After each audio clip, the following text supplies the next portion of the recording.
ভারত বিরোধিতা আমাদের দেশের রাজনীতিতে এটি একটি অনুষঙ্গ, একটি পক্ষ দল এবং আওয়ামী লীগের বিরুদ্ধে যে সমস্ত রাজনৈতিক দল তাদের মূল কাজ কিন্তু ভারত বিরোধিতা করা এবং হিন্দু সম্প্রদায়ের বিরোধিতা করা এবং দেশকে আপনার কেউ কেউ ইসলামিক রাষ্ট্র বানানোর চিন্তা ভাবনা করে, স্লোগান থেকে কেউ কেউ আবার তালেবানি রাষ্ট্র বানানোরও স্বপ্ন দেখে। সুতরাং এই তালেবানি রাষ্ট্র বানানো এবং দেশকে পাকিস্তানের পর্যায়ে নিয়ে যাওয়া, এগুলোর সাথে ভারত বিরোধিতা, এগুলো সব একই সূত্র। বিরোধিতা আমাদের সরকারের সময় অনেক কমে এসেছিল এবং দেখুন, এক সময় ট্রানজিট দেওয়াটা বাংলাদেশে একটা গালি ছিল। ট্রানজিট হচ্ছে, ট্রান্সশিপমেন্টও হচ্ছে এবং এগুলো 2009 সালের আগে এগুলো বলারও কোনো স্বাভাবিক যে আমাদের সময় আসলে আমাদের সরকারের সাথে ভারতের জনগণের যে সম্পর্ক স্থাপিত হয়েছে সেটির কারণে উভয় দেশ লাভবান হয়েছে, বাংলাদেশও লাভবান হয়েছে, ভারতবর্ষও লাভবান হয়েছে। সরকার যখন বিদায় নেয় আমাদের দেশে, তখন সেই বিদায়ী সরকারের নেতৃবৃন্দের বিরুদ্ধে তাদেরকে ডিসক্রেডিটেড করার একটা উপায় হচ্ছে তাদের বিরুদ্ধে দুর্নীতির অভিযোগ আনা এবং দুর্নীতি দমন কমিশনকে তাদের বিরুদ্ধে লাগিয়ে দেওয়া, যেটি এখন করা হয়েছে। পরপর 5বার চ্যাম্পিয়ন কখন হয়েছিল? যখন বিএনপি ক্ষমতায় ছিল। আমাদের সময় তো বাংলাদেশ দুর্নীতিতে পরপর 5বার চ্যাম্পিয়ন হয় নাই। এবং অর্থনীতির অবস্থা বলছেন, অর্থনীতির অবস্থা হচ্ছে এখন ক্ষমতায় ছিলাম, আমাদের গড় প্রবৃদ্ধির হার ছিল প্রায় 7%, 6.5%-এর উপরে 7%। এখন এই অর্থ বছরের প্রথম প্রান্তিকে প্রবৃদ্ধির হার 3%।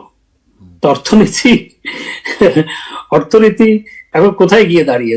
বাংলাদেশ আওয়ামী লীগের নীতির কারণেই বাংলাদেশের ধর্মীয় সংখ্যালঘুদের 98% বাংলাদেশ আওয়ামী লীগকে সমর্থন করে কিংবা ভোট দেয়, কারণ আমাদের সেকুলার পলিটিক্স এর কারণে এবং ঐতিহাসিকভাবে আমরা আমাদের নেতৃবৃন্দ সেকুলার, সেই সমস্ত কারণে আমাদের পলিসির কারণে আমাদেরকে, সেটি শুধু হিন্দু সম্প্রদায় নয়, বৌদ্ধ, খ্রিস্টান বা অন্য সংখ্যালঘু যারা আছে তারা আমাদেরকে ভোট দেয়।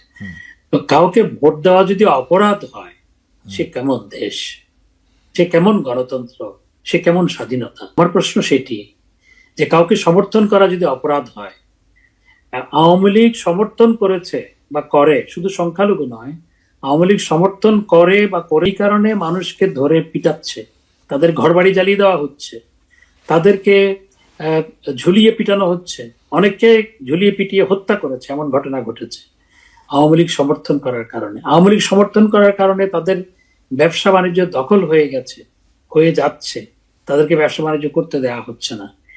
এই ধরনের এগুলো তো যে সমস্ত দেশে আপনার লিবিয়া, তারপর আফগানিস্তানও এরকম, আমার জানা নেই আসলে এই ধরনের ঘটনা পৃথিবীর কোথাও ঘটছে কিনা আমার জানা নেই, যে একটি দল সমর্থন করার কারণে তাদের উপরে এরকম নির্পীড়ন, নির্যাতন।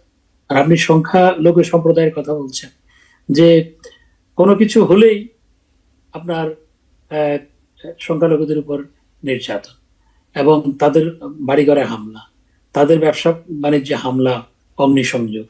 এটি তো কোনো সভ্য দেশে হতে পারে না, এটি কোনো সভ্য দেশে হওয়া উচিত।